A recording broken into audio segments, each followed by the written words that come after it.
You mean you're going to ask me a new question at the beginning? Okay, sorry guys, that was really close. All right.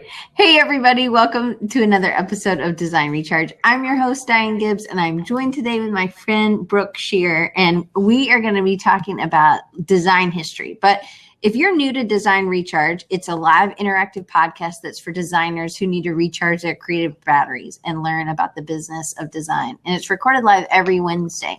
And you can become a VIP or you can join the family and sign up at rechargingyou.com. And that's YOU, not like you. You. Yeah. So anyway, we're also a podcast, so you can listen. It'll be up tomorrow at the latest. And then I am loading all the old episodes. So if you are really frustrated, you might want to wait till we get all of the old ones loaded, and then you don't get 11 in a week. But you can go ahead and subscribe if you really want. So, all right, we're ready now, Brooke, now that I kind of give. So Brooke actually goes to New York. She takes her students to New York. She's at the University of Tampa, and she's like, right? What are these little faces coming up on their claps? Yeah. I've never used Blab before, so all of this, my ADD is going off really badly right now. So it used to be called feels, which is a little creepy, kind of. But so then that means that people like what you're saying. It's like whoop, whoop, kind of. Good to know. Yeah. So Brooke and I both are sporting our Creative South. Yes, we are. Hers is just creative, but it does say South. If she was taller, we would see it all. But we're going to go ahead and get started. So Brooke, maybe not everybody. You've been on the show. You've talked about green design, environmental design. Environmentally friendly design, not necessarily environmental design. And then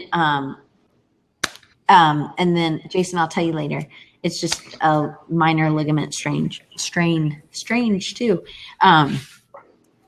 So blah. Anyway, sorry. So you've been on the show a ton. I can't even remember how many times, to be honest, but can you give us a little bit of your background and then tell us kind of what you're doing, and then we'll jump into specifically kind of about the design history. Short story is I'm now an associate professor of graphic design at the University of Tampa. Just got tenure in January, so now I'm trying to sleep, not getting much done, but I teach graphic design. I teach many from courses from foundations all the way up to senior standing. However, I'm pretty much the lone soldier in my department and have completely redesigned the entire curriculum. So I have fun in that I don't just focus on getting to teach one or two different courses. I get to go across the bandwidth, I guess you will. But major things that I do and that I've been very fortunate in being able to do are to implement these travel courses. I teach sustainable design. That's one. There aren't very many sustainable design courses out there. And I built that class. I teach it. I have a lot of fun doing that. But I also get to do, the travel courses. And so the New York course that I take students, we go for almost a week in March, right around spring break. And then the Europe course that we're going to talk about today is a 2-week long course, 2.5 week courses overseas. And it's great. So I'm very fortunate in my position to not only be able to teach, but also to travel. That's a definite benefit perk of my job. Yeah, for sure. Mm-hmm. All right. So teaching is a huge part of your life. And so how do you kind of, and design is as well, but how do you get students to get on board to go do a trip like this or to understand more about design history? Well, most students, one of the changes that I did make in the curriculum was requiring the history of graphic design for all students. So I created that course, and then it's a requirement for all students. But it's not just a course the history course isn't just a course that my majors take. We actually have people who, for example, I'm teaching it this summer, and I have 2 students in environmental science that are taking it. There's one that's in digital arts, or 2 in digital arts. The rest of them are graphic design, but I've had them from, the sciences across the board. So students I think, find more interest in the visually, communicative part of history. And I get students from all over the campus, and they kind of, as they learn about that class and they enjoy the class, they, kind of, it coincides with this travel course. And then, of course, it's not just that. So they learn in the history class about this, course, but also by word of mouth. So we had quite a strong following from the last one. Most travel courses at the university don't go above, 10, maybe 12. We had 18. And we actually, because of the word of mouth, are putting a cap on this next one that we go to, because there's only 2 of us and we can't handle that many students. But so that's kind of, it becomes word of mouth, but also they sit into the history course. And, the history of graphic design is a lot different than a regular art history, I think, or a regular history, because there's a lot of the visuals to it. And it's very interesting to see how we've come to where we are today. For sure. All right. Well, so let's jump in a little bit. So, did you start the New York trip doing the spring break stuff first, or did you do the Europe trip first? I actually have a colleague, Chris Valley. He teaches painting. He's actually our chair now. But he started the New York trip at his previous institution and then implemented it here at the University of Tampa. And then it's been 3 years ago. I've done it for 3 years now. I joined up, and, so we get fine art students, mostly fine art students, and then graphic design students. We do get a student here or there that is not within the art department that will come along with us as well. But that was his development. He did that. However, he focuses on, it's funny to call it a development. A development, that's right.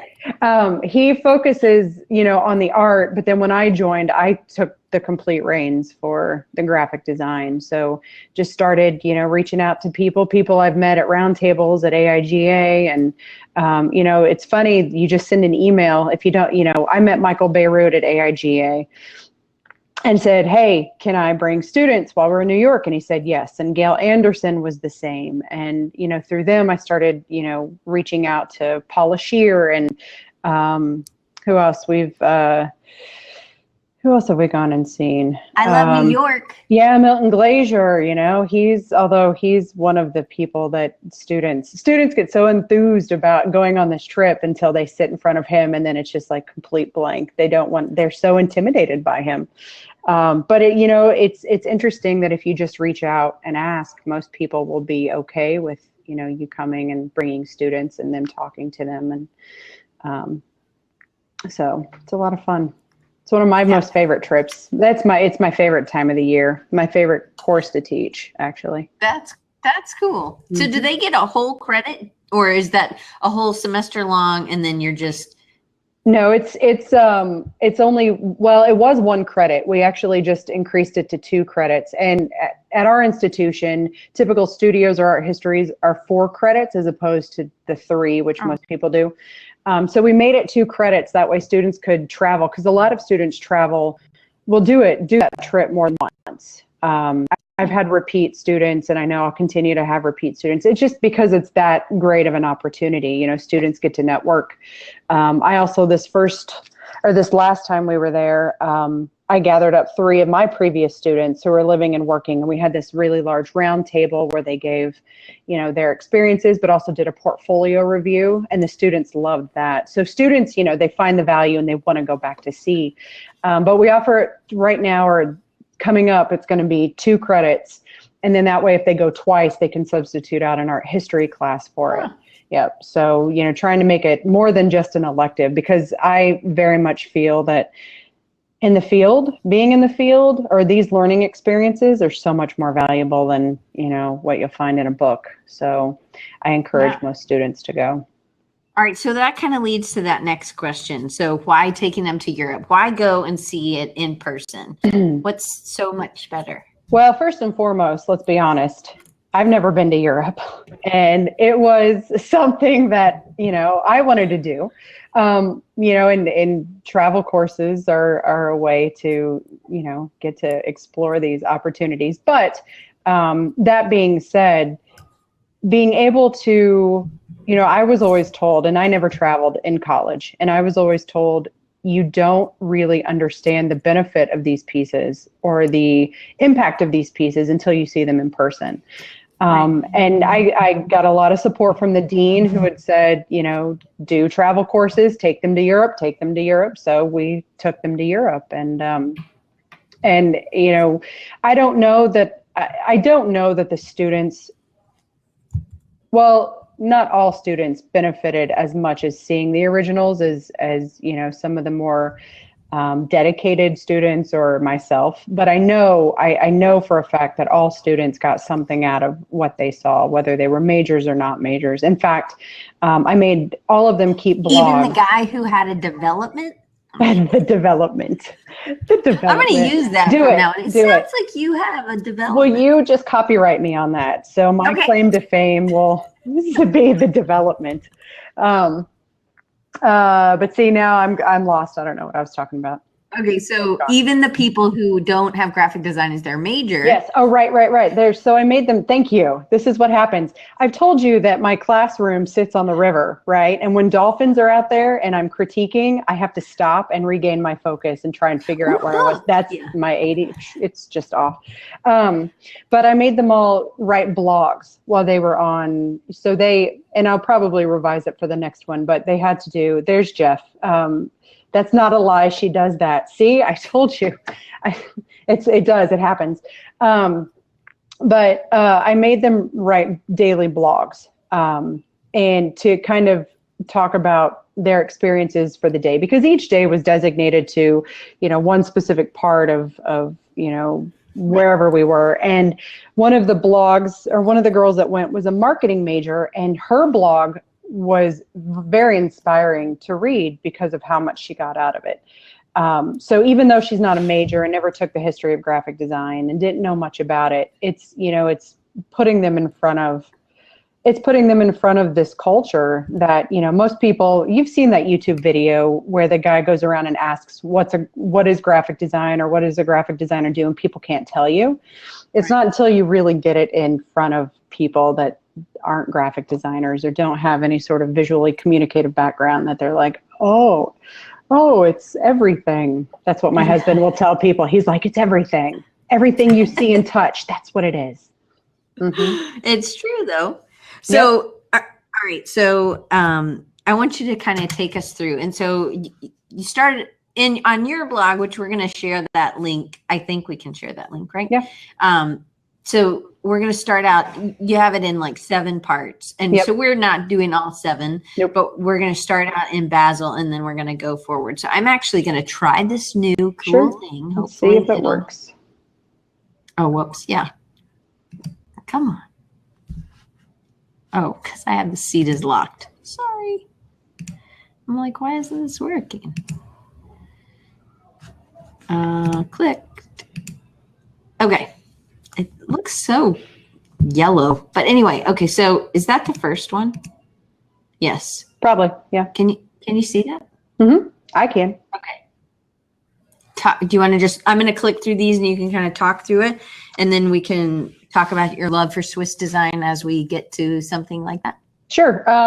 We started, the first major thing we did when we were in Switzerland was go to the Basel School of Design, which was incredible. We received a personal tour, and we got to see, which is in, I think, one of the photos that you have up at the very top, that one. They have a large library that overlooks, that you could see, and Jeff's on here, help me out here. Paris was in one corner. I mean, you could see different countries just by standing up there, which was incredible. But we got to see original works by Weingart, which is, I think you have photos. There's one of them. So I mean, we got to see. Tell us why this, why he's important and impactful. So what did he do different? So Weingart was the person who started didn't really achieve it because he was still married to it, but was the thrust from Swiss design, from the international typographic style into the postmodern style. Like all good Swiss designers, it's very hard to break out of that style, but he was the one who started to feel like, that modern style had pretty much run its course. And so he starts practicing. He wants, more of that kinetic movement, and he wants to explore typography. So seeing, Weingart's work, original, covers, and just anything that he had there, I was pushing students out of the way basically to get photos there. It's like, get out of my way.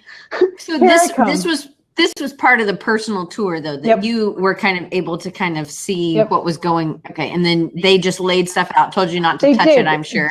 No, I think they were hands. I think they were hands on it. I don't know that there was a don't touch, but we were led by an emeritus and maybe the chair of the department. It's been a year. It's hard for me to remember their names. I don't have them in front of me, but they gave us a presentation on the history and the background and some of the examples and what they do in the curriculum. And they talked to the students about grad school there, which of course everybody was like, that's where I'm going to grad school. And, some of them have only just now graduated, so I expect, all of them to go. But apparently it's cheap. It's super cheap to go to grad school over there, which would be great if they could. But they talked to us, and then we got a tour of the building, and we got to see these original works. And, a lot of students thought, well, students will tell you that this part was their favorite, and then they'll tell you that this part was their favorite, and then this part was theirs. So it's good to hear every day, this was my favorite part. No, this was. And so this is what kicked it off for us. It was great. It was a lot of fun to see. We got to see the graduate student quarters as well, and the work that they were working on. So what attracts you to Swiss design?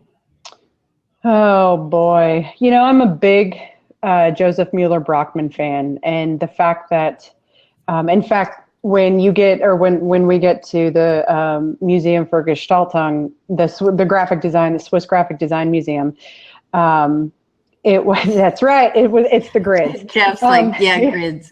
Well, and Jeff's one of my previous students who knows how much I push grids in class. Students just don't understand the importance of the grids.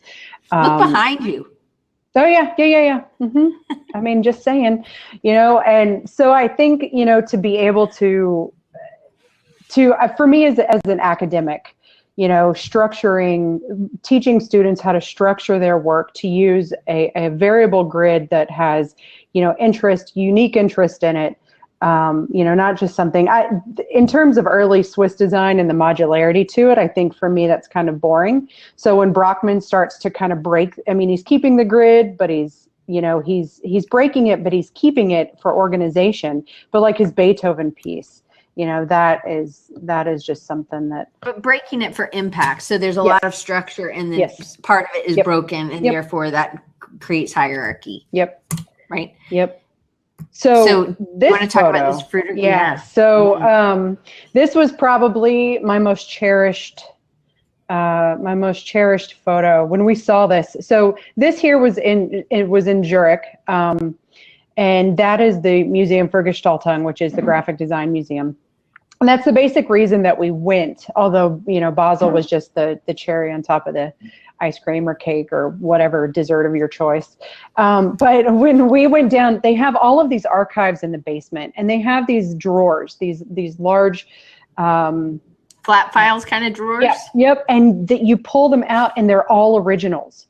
And Herbert Matter's pasteboards were in there for his Switzerland tourism posters. But then when she pulled this out, and to see the originals, the Frutiger originals of Universe, that's again that moment where I was shoving students out of the way, and I said, I have to take a picture of this.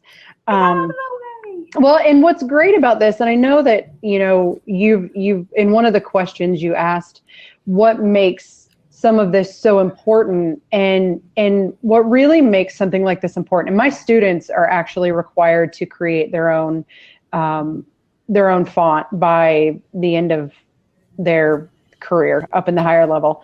And what makes this really, really important, and not just this, but the other photographs that I have that show Brockman's sketches, is that it shows process. Oh, there are the grids. So this looks like a really big wall. Was it smaller? No. Okay, so it was longer than even this. No. That's actually the area. So you can see if you're facing the screen on the left side, on my right side was the side, and then on my left side was the side. But this museum had an exhibition of Brockman work and a lot of the Swiss design work. And so when we saw the grids, the students were like, go do it. Go, we got to get that photo. Because they're like, look, Brooke, grids. Because they know how much I push the grids, and they know how much, and I do, right, Jeff? I push the grids big time in every class, and they have to do grid sketches before they can even do compositional sketches. And, so they just know how much I geek out over that. There's the Herbert Matter paste ups. So it's incredible. So it's so different. I didn't learn on paste up. Like I was fortunate enough to always have a computer. But I know sometimes it's good for us to push ourselves to get off the computer and to do stuff like this. One, it helps with being your craftsmanship, right? It has to be really tight. But it's also just to realize that all this stuff, this layering, and there's all these other kinds of elements that you could do even with a copier, right? Mm-hmm. And so, and that's just that leveling on top. What we would do in Photoshop now, possibly if we're creating this, or in InDesign, and just use a, multiply layer or something. But to me, seeing something like this makes me kind of want to get back to my hands to kind of do something by hand. Right. Well, and that's what I talk to students. I implement a lot of handwork, a lot of, handcraft. I try to in all of my classes, actually, all the classes from graphic design 1 all the way up to, the very end capstone course. And it's because, students come in and they think that box that sits in front of us, that technological box, is the end all be all. And, it's, so to be able to show students not only, like the paste up boards here, or, Brockman's sketches, or Frutiger sketches, to show that it's not just you don't just come up with this idea in your head and that's it. Right. It's got to be, you've got to, ideate, and you've got to do your research and sketch and sketch and sketch and sketch, and then, let it lead you where it's going to go. Right. So, David said, it helps to have the experience with the grid, but then be able to consider pushing the grid or working to break the grid. Right. You can only do that second part if you have an understanding of the first, which I completely agree. And Joe says he feels like his design work actually expanded and got better when he embraced the processes that took him away from the computer. Well, and like I tell students, you sit there, you sit in front of that box, and it limits you because you're just you're pushing pixels around, and you're not exploring all of the ideas. And of course, the research is huge too, the visual research, which students know that they have to do a lot of. This was down in the dungeon of the museum, but it had, you can see Glazier's Bob Dylan poster on the right. You can see Herbert Matter. There's Joseph Mueller Brockman in there. So this was just a large area downstairs of posters upon posters upon posters of. And some of these are like super famous. When I was just looking through your images, it was like, oh my goodness. Yep. These posters that I have only seen in books, and it's kind of like. And I guess these are the full sizes, or do you think that these were a little bit bigger than what they normally were? That's a good question. I don't know that I'd answer. I mean, they're size. That's the best I can tell you. I don't know if they'd be, But to me, I remember seeing Salvador Dali's persistent memory, which is like the melting clocks, and it was like itty bitty tiny, and I always thought it was going to be right. No, Being that these are all poster creations, I would think they'd probably be true to size, or at least close. Oh, so Jeff asked, do you have a picture of the lithostone? No. You feel free to put it in the link if you have a picture and it's on your blog or something. No, I'm trying to think. No, I don't. If you do, send it to me and I'll send it to Diane. So But this I don't think I do.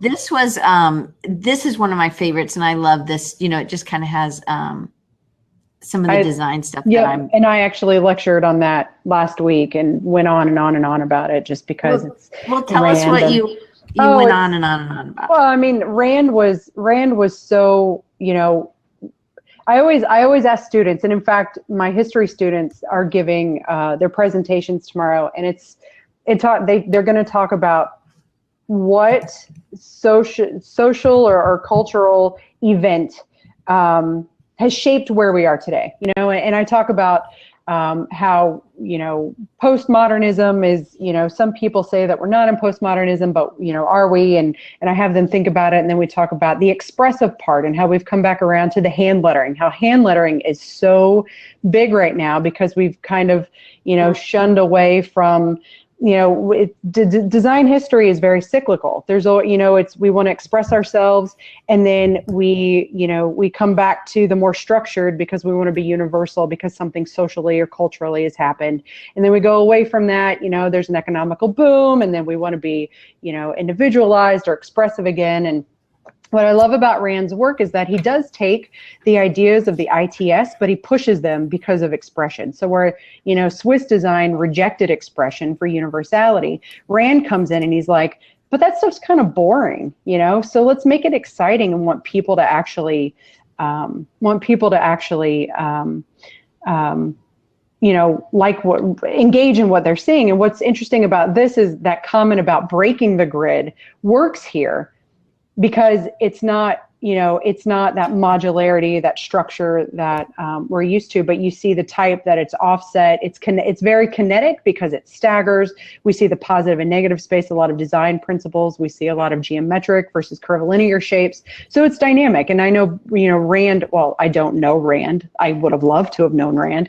But he believed that, you know, contrasts specifically would create that dynamic composition. And, you know, in order to create that emotional connection, you have to have that contrast. And what's interesting about Rand is that he started to reshape the way film posters, you know, this was that step into, you know, the film poster shift that would lead to Saul Bass doing his movie titles, you know, because Bass was very influenced by Paul Rand. So this piece reminds me of I know how Saul Bass could look at this and then make something, you know, like he's very much influenced. Right. Anyway. I love it. It was great. This is probably one of my favorites. I would love to see that. Oops. It's kind of hard for me to figure out exactly. Oh, there's the other. All right. So this is another paste up, right? Yep. Or is this? Well, no. These are sketches of the Beethoven piece, of Brockmann's Beethoven piece. So I put that there, you know, and then the next one I think is the final. Yeah, there it is. So, you know, I put those there only because of the idea of that process of the sketches. You can't just go straight to the final piece. You've got to, you know, but to be able to see the original sketches, his thought process is incredible. You know, just it kind of humbles you because you're like, you know, and I know my students specifically, they hate the process. They hate the sketching. They don't find the value in the sketching. They don't find the value in the research. No, those aren't real. But, you know, they don't find the value in that. So to be able to show these and say, hey, look, you know, I'm not just doing this just to make you hate me, which they sometimes think that I do. Right. But there's progression and completion and clarity as he kept going. And it's a lot of time to do all those sketches, but there's something, you know, anyway, I love it. Okay. So let me make sure I'm clicking on all the ones. Okay. And then this is just more process. So you can see all the sketches. This one looks so 3D from this angle. Oh, it might be the one that's up at the top left because he's got it distorted, you know, kind of on that diagonal. Oh, yeah. Up there. But it totally looks 3D. Do you see that? Popping up. Yeah. Yep. Totally does that. And I also think looking at it at an angle, like laid down instead of flat as we normally would see it, I think it comes out, wow, that's really pretty Yeah, cool. and I don't know actually. that we got that I don't know that I photoshopped that one at all to straighten it. I kind of just started throwing them together. There were a lot of to go through, a lot of photos. Oh, for sure. But maybe this is maybe he intended it to be, do you know what I mean? Like maybe it wasn't like a flat to look at it like this. He wanted it kind of, because it really does stand off the page. And look, you could see another grid up there. I'm saying, you see it? Top right? Mm-hmm. Yeah. Okay. All right. So let's see. Oh, yeah. Yeah. And then the final, just the all-encompassing, all of the sketches, all of the process. You can see actually in that photo, of course, I'm the one taking the picture. Jeff is the one over there on the right. Erica, my other student, is the one there on the left. I have no idea who that one in the back is. I can't tell. No problem. No. Mm-mm. Maybe it wasn't even my student. And then just his poster campaign series for. I love this one. Yep. So just, was throwing some in. It's hard to filter. It's hard to filter out. Well, to me, these, especially like the motorcycle and the kid, so it creates drama. Right. It also, there's a scale, so it's very intense. Right. And I think that's one of the beauties of his work was this. And I think, sometimes we tend to overwork things, or I tend to overwork things maybe. And so I think that scale, so putting something out there that we can kind of just like, hey, keep it simple, but make a really strong, impactful statement. Well, and it's again the idea of contrast. Contrast has been around. I mean, I use the word contrast. In fact, one of my students one semester made me a small 8.5 by 11 poster that just said the word contrast, that I made him, hold up in class every time. And by the end of the semester, he just hold it up because he knew that I was going to say it. But, and that's what I keep telling them in the history class, is that the idea of this contrast creates that dynamic appeal, and you want to engage with your audience. You want to get their attention, and that's going to do it. Oh yeah. And all these angles are really good for keeping it dynamic, for sure. All right. So I think that was our last one from the Museum of whatever. Gestaltung. There you go. I don't even know if I'm saying it right. It took me forever just to be able to say Zurich right. People would be like, it's not Zurich. And I'm like, well, I'm American. Okay. So then I don't know if you're talking about ARS Electronica or ours. Yep, it's ours. Ars Electronica. That, unfortunately, I don't have a lot of photos from it, but I encourage anybody, if you can ever get to Linz, go to the Ars Electronica. I didn't think I would enjoy this, to be honest with you. This is my colleague Santiago. He does the digital portion, or he teaches digital art and not really design, but all the HTML, the backdrop, the motion, the whatever. And so this is where he wanted to go while we were in Austria. And, I was like, all right. And we only had, I think, 3 or 4 hours to spend there. And I wish, because we were catching a train to Vienna, and I wish we had an entire day. It wasn't enough. The things we got to do there, this here was a little beggar robot. And you see he's got a little mustache to him because, that's our culture these days. But they've got a video that they put him on the street begging for money. And it was a test to see if he could get, if he was perceived, friendlier than an actual human, and to see who would get the most donations on the street donations. And it was by far the robot. And, I guess it's because robots are non-threatening, or he's just cute. But of course, then my little Agent T man is sitting there. I had to get Agent T in as much as I could while we were out there. But so this was the first place we stopped. There are a couple other images of some. There was a 3D printer downstairs, so I took a couple minutes just to sketch out. Anybody who knows me knows that I love ampersand, so I wanted to print that out. There was a room where we got to see this really interesting 3D video of the Earth. It was kind of, we were traveling into Earth, or on Earth and into space, and it was pretty awesome. That's Santiago right there with the big schnauzer beard. That was his place to be. But it was really cool to see what kind of technology you can create, 3D wise. Yeah, that's Santi. And then you have the one of, oh, I can't hear you. Can you hear me? There, yep, there you are. Nope.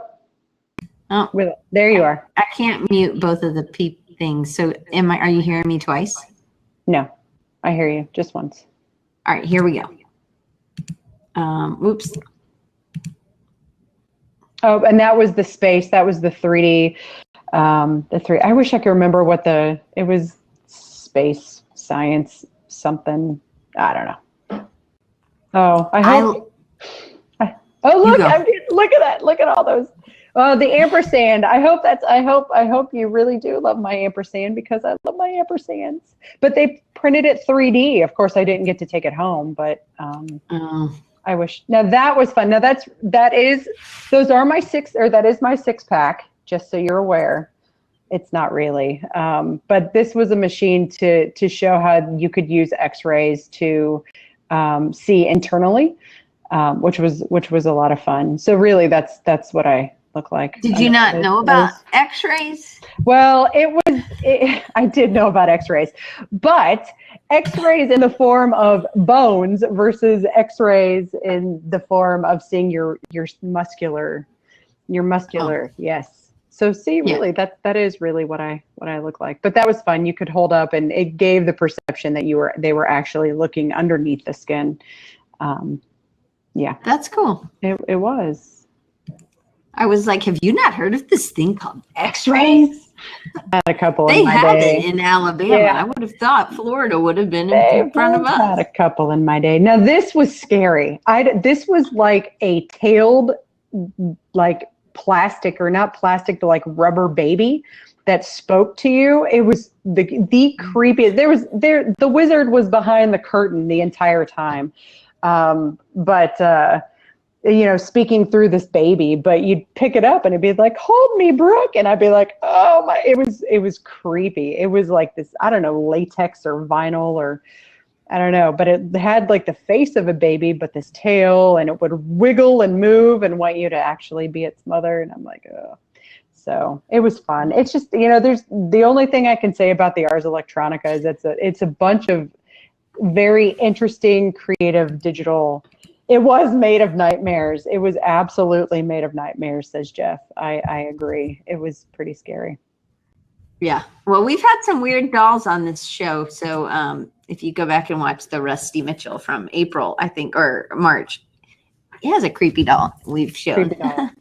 Anyway, so we're going to move on to the Bauhaus. And there it is. The reconstructed. It was the pause for impact. And there it is. The backside. Well, that was us. I mean, the back part of it, us walking up to, those are the student quarters. That's one of those things that it's interesting because, and I think I noted it some in my blog, but we get into these taxis. We had the most interesting trip trying to get to Dessau. The trains went on strike the day that we started, from Vienna to Dessau, and we ended up in Nuremberg, and then had to take. We ended up in Nuremberg, and then I can't remember exactly where we stopped. It was about an hour from Dessau, but we all did take these taxis. We ended up on the Autobahn. Whatever, that's a death trap. I'm just going to throw that out there.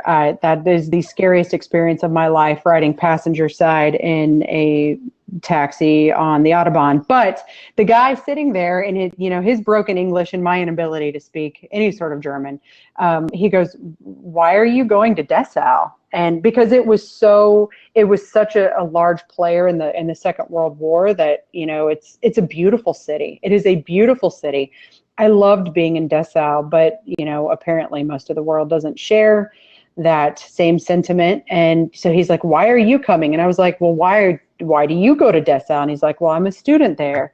And oh yeah, that's right, the guy up in the balcony. I forgot he was even up there. He's up there playing his guitar. If you can see on the top left, that was our guide. But being able to see the Bauhaus, that's him. He was showing us, some of the old photographs, and he took us through the that's the theater where a lot of the experimental plays took place. Think Dada-ish. He took us to the student quarters. We saw the line of the master houses, Gropius and Fininger and Moholy-Nagy. So those were great. I don't have very many good interior photos of those. However, this was probably my favorite part of the Bauhaus. So these technically, if they ever see this episode or my blog, I could probably get in trouble. But there was this lady down there in the archives. There are these archives down in the basement, and there's this whole room full of originals. And of course, I go to take my camera out. She's like, "Don't you dare!" And I'm like, "But I gotta take these photographs." And so I'm like, with my phone to my side, and she's giving me the evil eye, like, "I know what you're doing." And so she steps out of the room, and I may have taken some photographs when she stepped out of the room. So what was so great about these? Well, these specifically right here are syllabi, and there was a line of syllabi and project statements from the teachers. And I don't remember exactly who this was. I don't remember who this was from. I'd have to go in and look. But for me as an academic, not only do we see, some of the De Stijl movement going on in the design. So Alma, who's sitting in here, she designs her syllabi. And I've designed mine from inspiration from her. But to look back and see, it doesn't have to just be in a Word document. You can design it out, and we see some of the,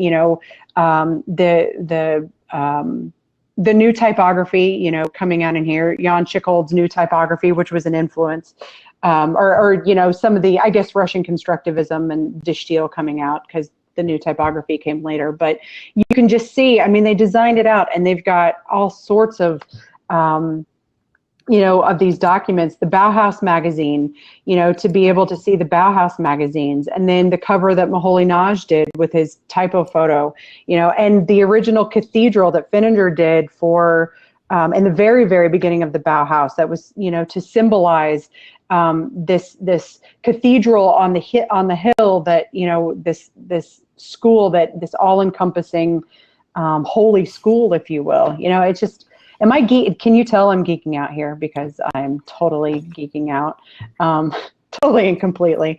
Hopefully someday I'll get to go back. And then, of course, there's a print of the cathedral. I wanted to take that off. This was that was their booklet, the book that they used to market the school. And then, of course, Moholy-Nagy's Bauhaus cover books, which is just awesome. Anyway, and then there's Gropius's office.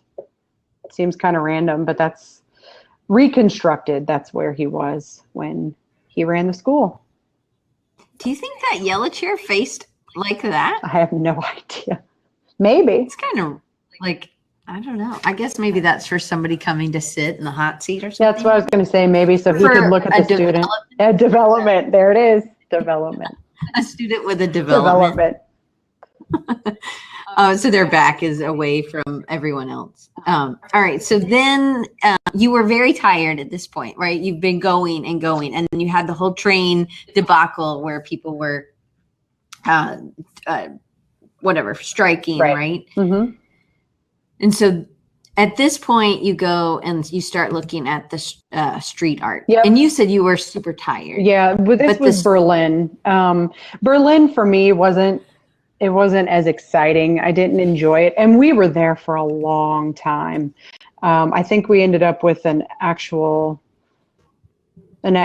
day somehow in Berlin. And so we had a lot of time on our hands, and it wasn't as exciting. We went there for the Bauhaus archives. And we did get to see the Bauhaus archives, but they didn't let us take any pictures which was disappointing. So we're seeing all of this really awesome work and we don't get to see any of the photos. But we did get to do the street tour. And so we had a guy from, I think he's from LA, maybe, that had moved to Berlin and had been there for a decade or so. I don't remember how long he said, but took us all around, walked us all around, saw all of this interesting street art.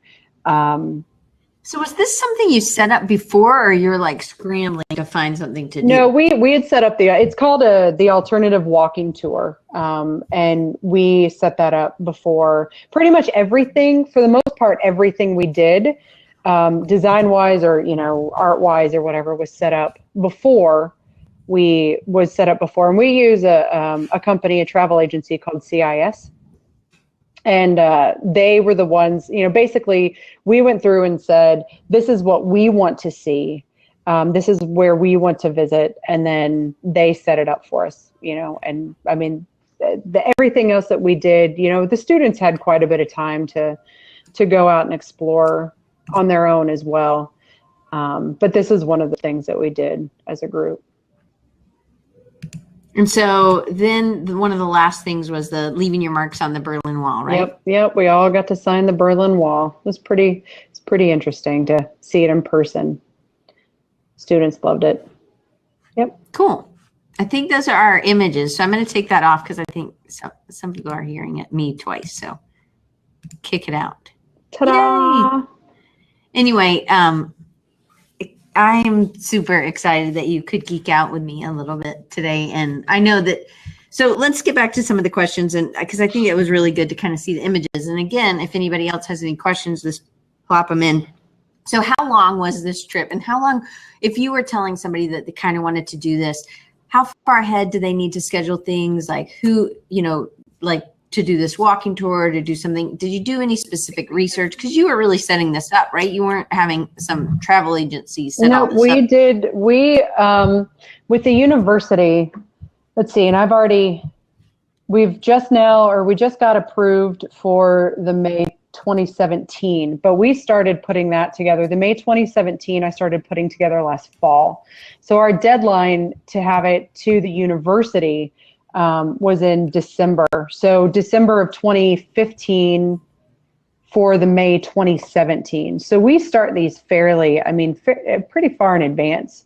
We kind of figure out where we want to go, and then, if we know that we've got specific places that we want to do. So for example, for this upcoming one, I know that I want to go back to Switzerland. The museum and Basel they're just too important. They're too important. And to be honest with you, Switzerland was my favorite stop. It's beautiful. I loved it. And definitely the chocolates, although I can't have dairy, so I had to find vegan, which the vegan's okay too. It wasn't too bad.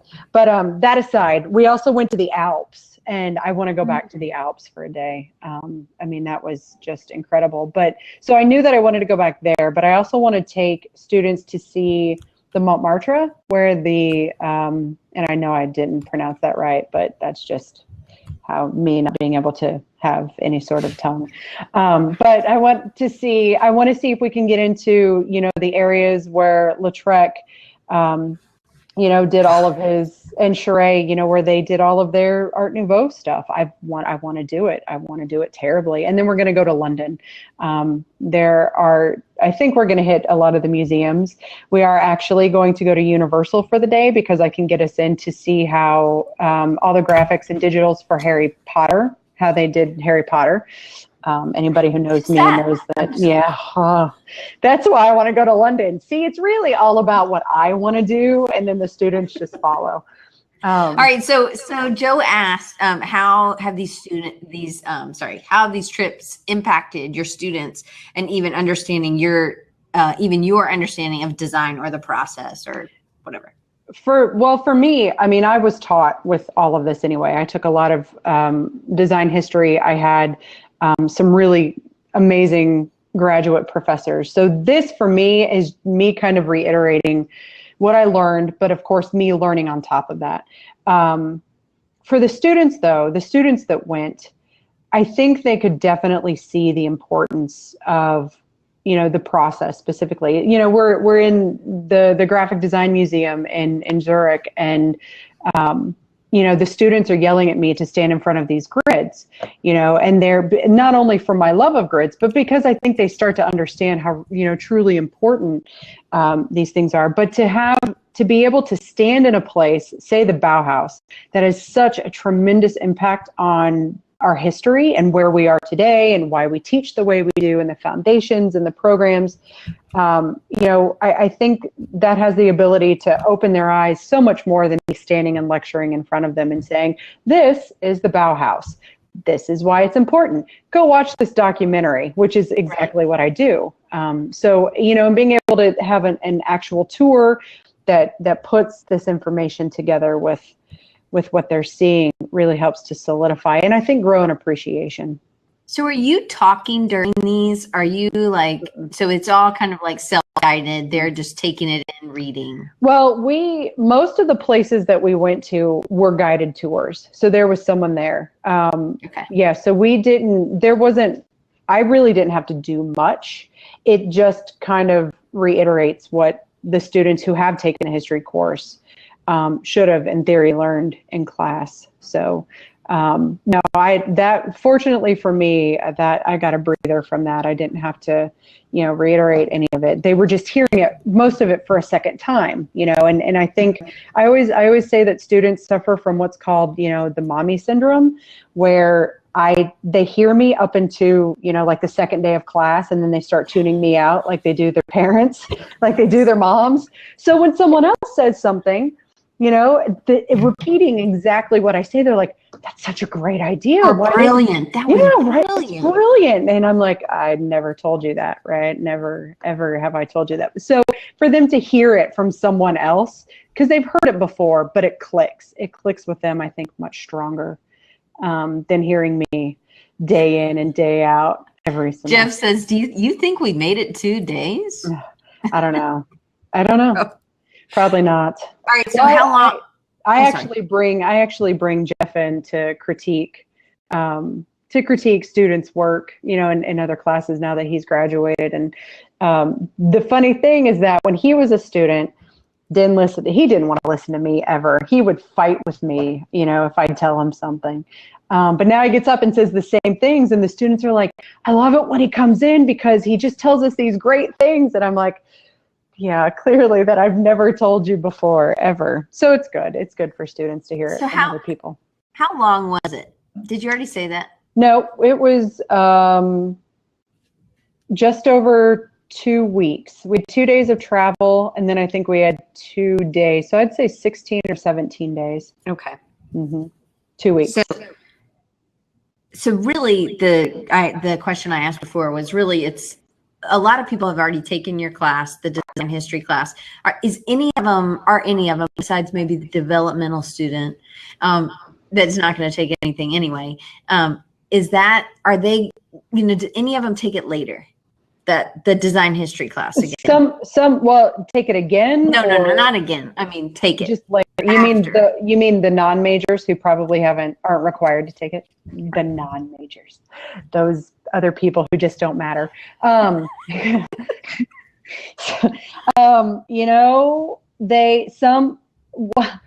Interestingly, I'm just going to put this out there. No, because I had one student who was on the trip that came into it, was so excited about this trip that he wanted to change his major to graphic design. Then he saw how I don't put up with crap and has yet to change his major. So we won't name names, but it was Jeff. No, just kidding. Jeff graduated. Yeah.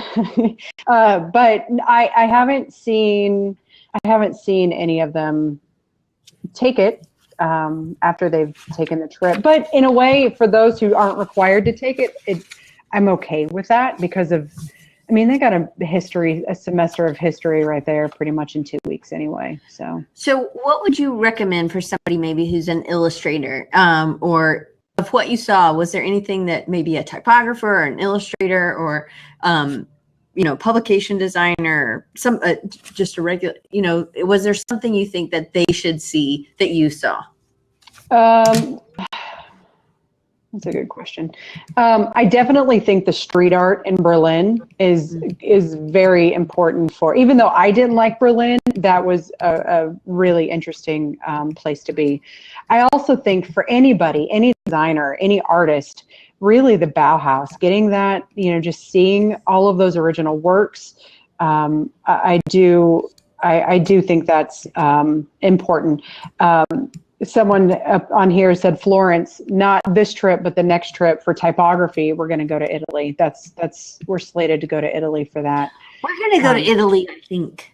Yeah. And anybody can join us. You don't have to even take the class. So that was one thing I asked Brooke. I was like, well, does University of Tampa kind of open it up so that other people could go, like regular people, like your husband or a friend or somebody in the community that just wants to go and kind of experience the same things that you're doing? And she said, no, not for University of Tampa, but that is something that we do. And so we're planning on going to, hopefully, Italy. We've gone to Spain for the past 2 years. But, look at your local university, or you can look at mine or somebody else and see kind of what courses they have that are going abroad, because sometimes they are open to people, joining in, because then that gets their numbers up. You're not taking the class, but you're able to go, and it helps. And you're not, usually it's like adults, and you're not, having to watch over them, hopefully. Well, but I will say that, and actually real quick, the Mooka Museum actually closed. So that was going to be, someone mentioned Prague for illustrators, the Mooka Museum. That was going to be a stop we wanted to do at one point too, but I recently heard that it has closed. I could be wrong. From Portugal, so. Gotcha. So, that would be something to double check, but I had heard that it had closed. So I was upset. Although we did see Mookas when we were in our hotel in Vienna. They were aligned up the wall, I've got photos from the blog. So that was great. So tell us what the blog is, because I know we're kind of running out of time, so that I can put it in the chat. And if you just tell me, then then people that are watching on YouTube can put it in. It's designworldtour.com. And I made students create the blogs, but I didn't do one for myself. And as I was reading through, I was like, it'd be nice to be able to, chronicle my experiences as well. And not just for that, but it's a good marketing tool for students who are maybe on the fence about going, or think they want to go, but don't. So we do use it as a marketing tool as well. But it's also, my experiences and my thoughts and my feelings and how great it was to see some of these, because, you can't put a price on the experience that we had. And, there are a lot of things that an academic, fights with mentally, and the tenure track process and our jobs and, students, but being able to be in this situation and see these things and connect with students. And that's what I was going to say too, is that, you'd think 18 to 20 students would be pretty hard to handle, but I have to give it to the group that I had. There was very little incident. I was happy to be able to come home with everybody still in one piece, and, nobody got hurt, everybody, and they had free time, and, they had. And they had free time. They did. Well, you got to give them some free time. Right. No. Being overseas, it's hard to be like, especially being a mom, it's hard for me to be like, all right, well, you've got time to go do what you're going to do. Don't get yourself killed, and. Right. So. But it was just that you said, and nobody got hurt, and I had given them free time, with that caveat, and still no one got hurt. And nobody got hurt. So what's next? So do you always go to the same places? I know you want to go back to Switzerland and go to the Alps, but so what other kind of things? And you obviously have to figure it out before December. Right. Nope. It's next in May of 2017. It's back to Switzerland, then Paris, then London. And then we've actually been asked to try and do this on an annual basis because of how popular it is. We'll see how long it takes before I get burnt out on that. But the idea in 2018 then is probably going to be Amsterdam and then Italy. So, I don't know. We've just barely started discussing what we're going to do for that one. But Amsterdam, you might have to keep them a little close in. Well, it's the Heineken. They might get hurt. Yeah, they might get hurt. The Heineken brewery is there, just saying. So I love that logo. The Heineken logo? Mm-hmm. Have they changed it? No, but I just love, I have the bottle caps. Gotcha. I would collect them when I was up bartending, so I would just always put them in my apron. And so I made like a bookcase that has the whole Heineken thing. Anyway, my colleague keeps texting me. He's like, "Is your show over?" I'm like, "No." Anyway, man, they like run me straight on the 2:30 to 1:30 to 2 or whatever. Anyway, thank you, Brooke. You're welcome. Yeah, absolutely. So how can people follow you? So they can go to designworldtour.com to see all of this and kind of see more and hear more, a lot of more writing. But how can people follow you? They can, from there, my website link is there too, if anybody wants to follow me there. You want to tell us what it is? It's just brookesherer.com. And it's BROOKE. Yep. SHERER. You forgot the C. SCHERER. If I was, yeah. Hey, I wasn't born with it. Hey, thank you. Yeah, I wasn't born with it. I married into it, so not by my choosing. So anyway, so BROOKESCHERER. That's it. .com. Yep. And so then on that they can, because I think I saw these images and some of them on Instagram, right? Oh yeah. Although I don't. Instagram private. Those may be, yes. I have a new Instagram. I think it's just the Super Charismo. Jeff. Oh. Go right ahead, Jeff. Super Charismo, but I think all of the other ones, because the other one also has a bunch of my kids or, the images of my kids. So I keep that one. And I think that's where all of those were. But any of those that are Instagram are going to be, that were Instagrammed will be up on the blog. So super and then SCHERIZMO. Here we go. Super I guess I should put the at. Are you guys not sure? Wait, it's just the same as my Twitter handle. Yeah. Looky there. No. There we go. All right. Thank you. Anyway, so next week, we are going to be talking to the people who put together WMC Fest, which is Weapons of Mass Creation, and it's in Cleveland. And so if you're near Cleveland or you like small conferences like me and Brooke, we like Creative South. I know Mike Jones and a bunch of other people from Creative South always go to WMC Fest.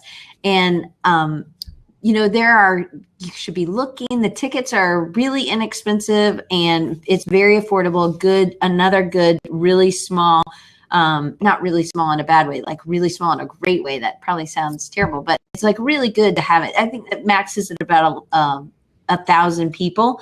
And so it's Brian Garvin, I'm pretty sure that's how you say his last name. And then Heather Sakai. So they both work at, I can't think of the name of the company right now, but they're going to be talking about WMC Fest. And so we had Matt Dawson, who talked about Crop, which is in Baton Rouge in April. And then we've had Mike Jones, who me and Brooke are big fans of for Creative South.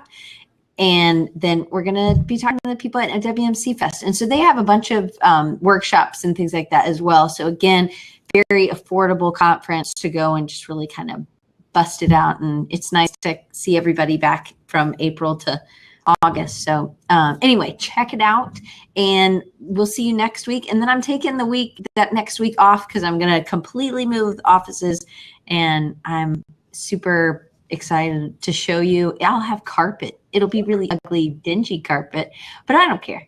it won't be this place. So one last look recorded. Can you see it? I'm just kidding. I know my hand was in the way. So there's what I have now, which is really big, right? And then let me put it back up. Well, and it doesn't go far that way, right? It's just the wall. But sorry about that. But anyway, so I'm excited to have a new space because maybe I'll get rid of some stuff. Hooray! I've already gotten rid of lots of books from in my bookcase. So the Goodwill really made out this week.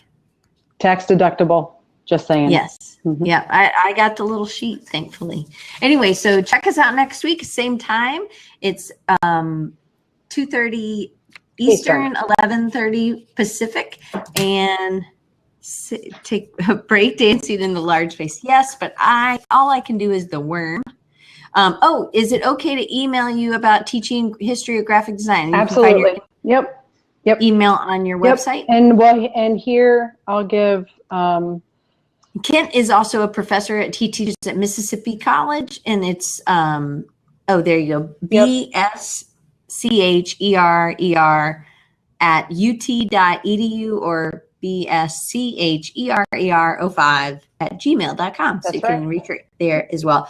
And then you can always reach me if you have any questions or you want to comment or tell me something that you'd like me to improve on. I'm always up for that. You can always email me at diane@rechargingyou.com, and you can sign up again to always get the list and always get the questions so you kind of know what's going to be talked about beforehand. I send those questions out on Tuesday morning super early. And anyway, so sign up at rechargingyou.com, or you can always look it up at designrecharge.org. And we'll see you next week. Thank you so much, Brooke. Absolutely. Thanks for having me back and letting me geek out for everyone to see. I loved that you geeked out. So Usually my students are the only people who get this opportunity. So it felt like home to me. Good.